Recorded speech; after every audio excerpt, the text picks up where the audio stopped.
Hey y'all, welcome back to Memaw's house, where we're eating good food, sharing good times, and we hope you enjoy your stay. Let's get to cooking. Hey y'all, welcome back to Memaw's house.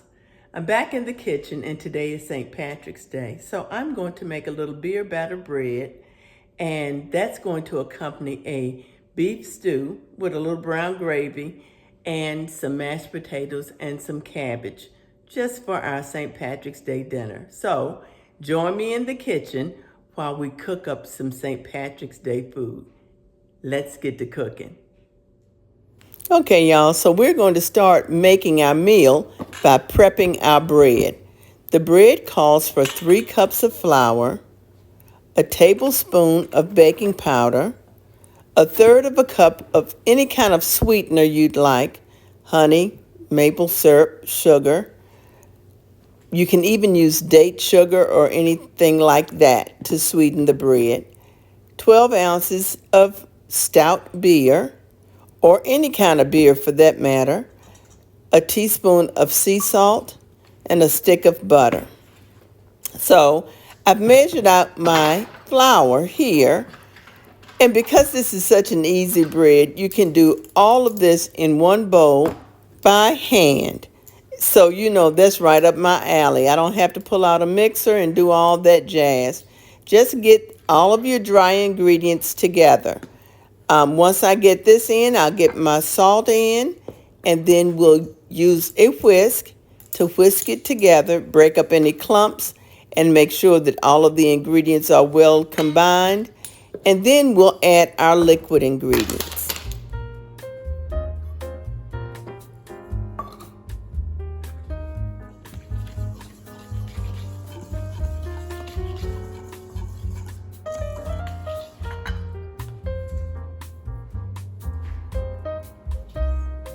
Now let me get all of my wet ingredients close by with my utensils by which to measure them and to open my beer. Now we're not beer drinkers, so I don't know what this beer tastes like, but it's nice and dark and they say it's good. So there that is. I've poured my 12 ounces of beer. I think this is about 11 and a half ounces, but who's counting? And then we'll put in a third of a cup of maple syrup. You can add honey, like I said, but I prefer the maple syrup. I've never made this bread, by the way, so I don't know if I prefer maple syrup or honey, but today I'm preferring maple syrup. So with this butter, I'm doing pretty much what I want to do because the recipe that I had calls for you to cut the butter into slices and then add the butter in the slices after you put the bread in the pan. Well, my butter was frozen, so I stuck it in the microwave for a little bit too long, so it melted a little bit. So I added the little bit of melted butter into the batter. I'm going to now go ahead and put the rest of the butter, because it calls for a stick of butter. I'm going to put the rest of the butter after I mix the bread. You don't have to mix this bread very much. As a matter of fact, it's frowned upon you mixing it too much. You don't want to make it tough. So I'm just going to go ahead and coat my pan with the butter, and then the leftover butter I'm going to melt in the pan. So I'm going to do that in the oven because the oven is preheating now. It's just about ready. So once that's done, I'm going to then be able to put my bread batter into the bread pan.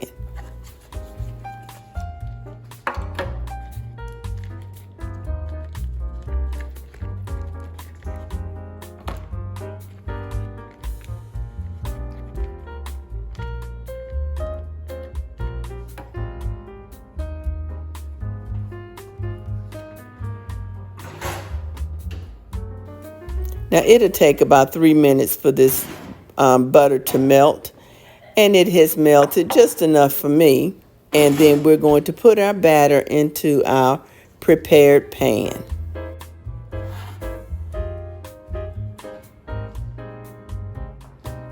And like I said, the writer of the recipe calls for us to put half of the batter into the pan, dot it with butter, put butter pats on that, then cover it with the rest of the batter, and then put 4 or 5 pats of butter on top of the last layer.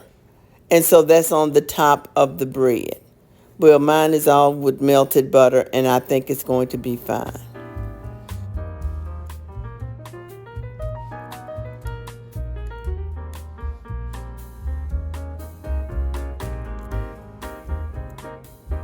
Now I'm kind of flattening this out, and I've had a little piece of butter that didn't melt.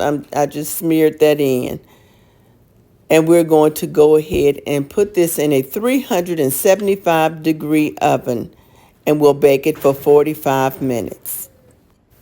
Okay, let's go ahead and make our beef stew. I'm going to cook this in the Instant Pot because I want to make sure that I get it done and get it done quickly. So we'll start by sauteing our beef in the Instant Pot. I salted and peppered my meat.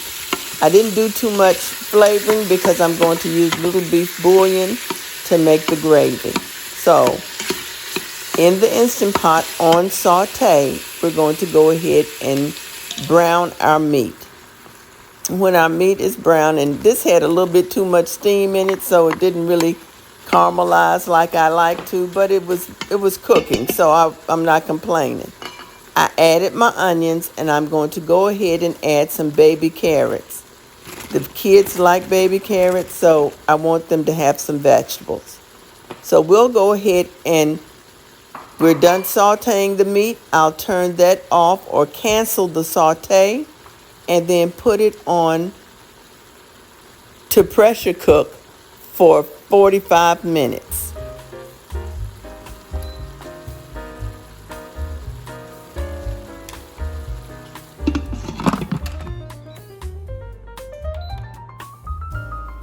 Okay, so while that's cooking and the bread is in the oven, let's go ahead and cook our cabbage.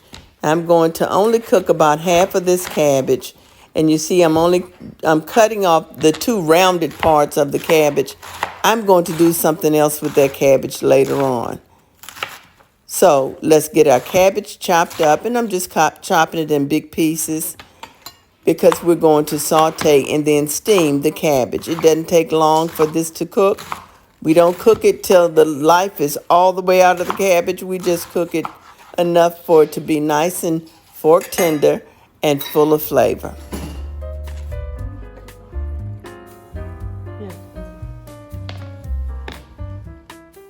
I've started the cabbage in my cast iron Dutch oven with a little bit of oil, and I'm just stir frying it so it can the oil can coat all the cabbage. And then we'll add a little bit of chicken broth and let it steam. Very easy.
Now that I have my broth in, I'm going to go ahead and cover it and let it steam for 8 to 10 minutes.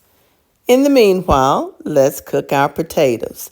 You know, one thing about cooking, one thing about homemaking, and cooking especially, you have to be able to multitask and be able to layer what you're doing in a timely manner so that when one is done, it's all done.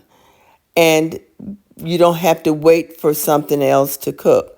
So you have to kind of determine which things are going to cook quicker or slower, which is going to take more time than the other.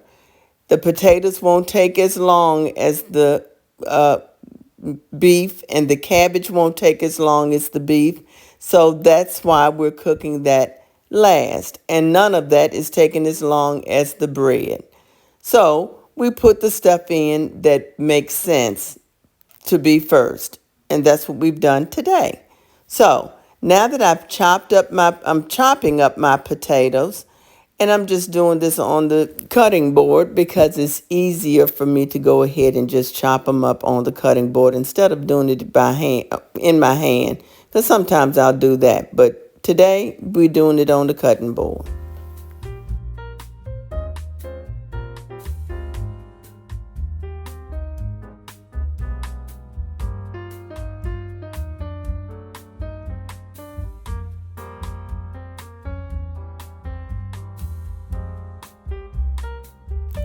Now that they're all chopped up, I'm going to drain the water off of them and then put them in my boiling water and add a little bit of salt to that water to flavor it and let it cook for about 8 minutes or until they're fork tender.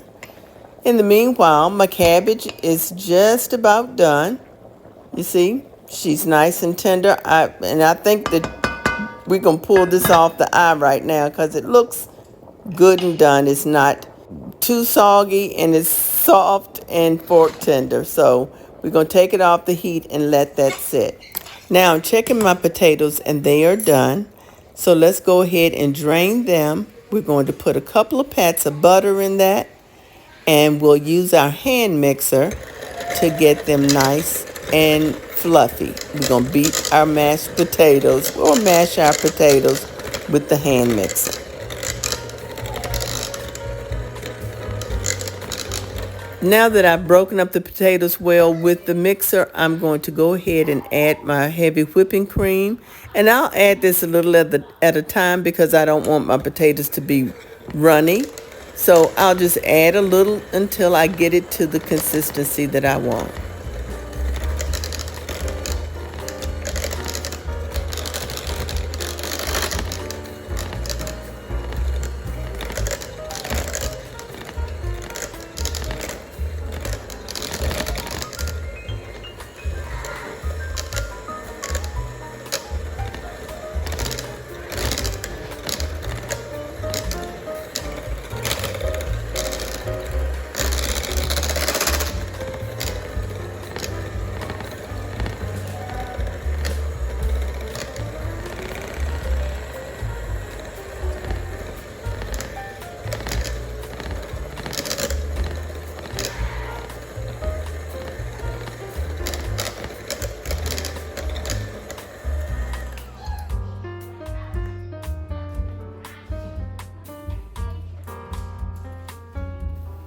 Now we're good. I'm going to add my salt and pepper to my potatoes because, y'all, this is a real easy meal.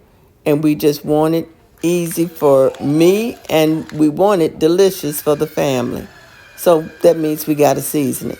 So we're seasoning our potatoes and they're done. So our cabbage is done and our potatoes are done.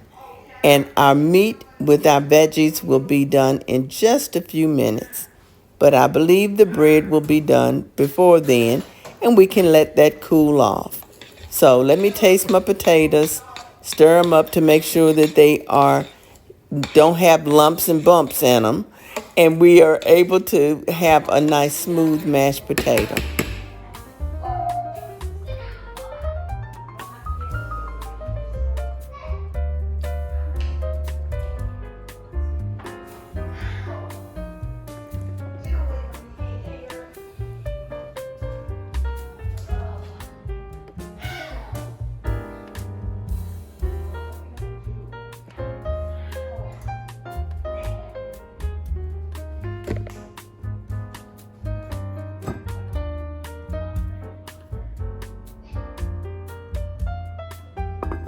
Okay, so the bread is done, and we can pull that out of the oven. See how nice and brown she is? And we'll let that cool in the pan for about 5 or 10 minutes, and then we'll turn it out onto a wire rack.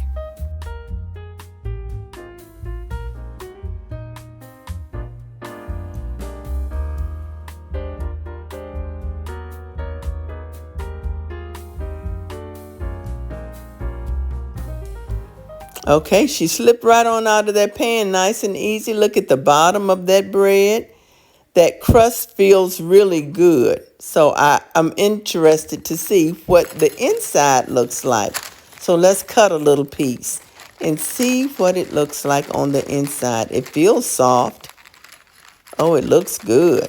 So let's get some butter put on this one, and we're going to give this a taste test.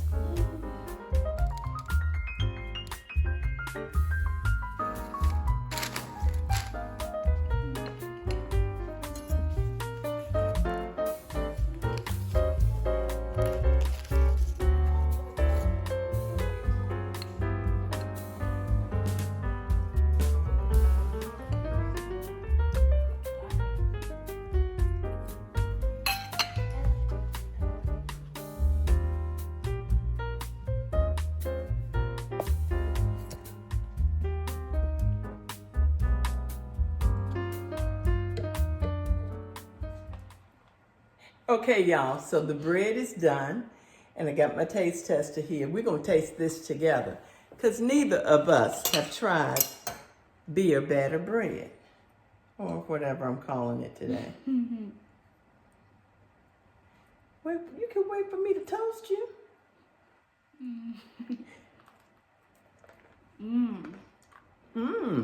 Yeah, crispy, and you can taste the butter too. It is good. It is good. Of course, you can't taste the beer. It has a hint of sweetness, and it's crispy on the outside. That crust is crispy, and the inside is nice and fluffy soft. It's really good. It's gonna be good with our meal. We'll be ready to serve in just a few minutes. Hold on. Now that bread is good. So let's go ahead. Our meat is done, and it has released the steam. I've released the steam, and let's see how tender and wonderful this is. And it looks good.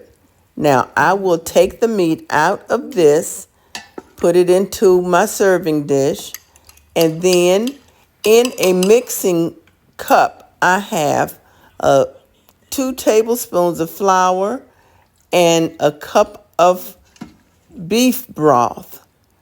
We'll make us some gravy with that.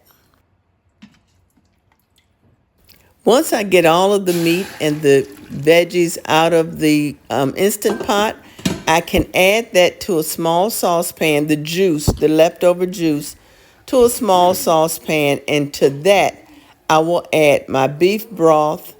And you know how I do broth. I use a little bit of bouillon, better than bouillon or whatever Member's Mark I may have, and some water.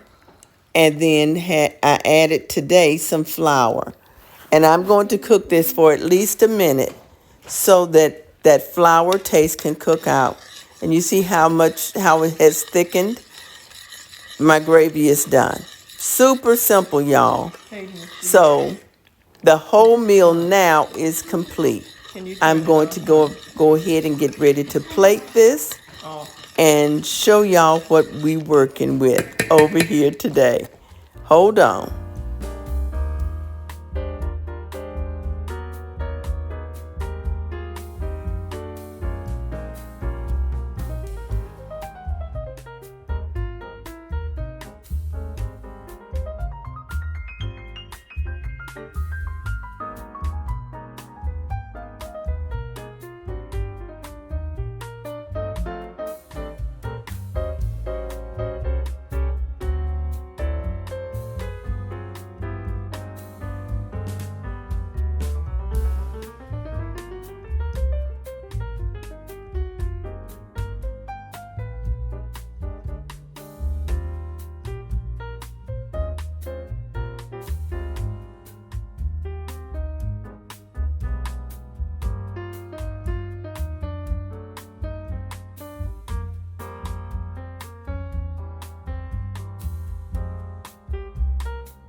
People, your plate is ready.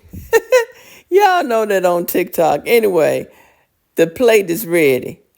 And we're going to cut a piece of bread and we're going to put it on it. And this is how we're serving dinner today on St. Patrick's Day. So, cabbage, mashed potatoes, stew, a little brown gravy beef stew, and beer bread. Baby, it's time to eat. I'm kind of excited for this plate, and the children came in today from school asking, Memaw, what is it you're cooking? I'm cooking some dinner, and it's good dinner. So I'm having dinner, and I am so glad that you all decided to join me today. So here's the plate.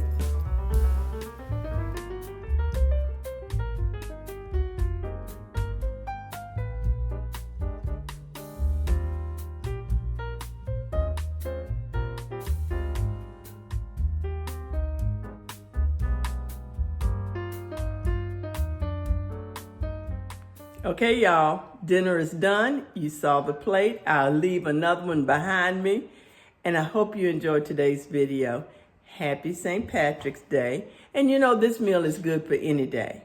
And you saw that I saved back some cabbage.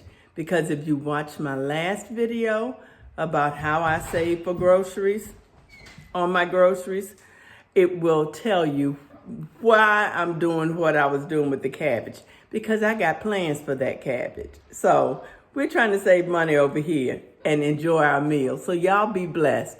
I'll see you in the next video. Bye. Thank y'all so much for joining me today. I hope you enjoyed today's video, and I do hope you give this whole meal a try. It is absolutely delicious.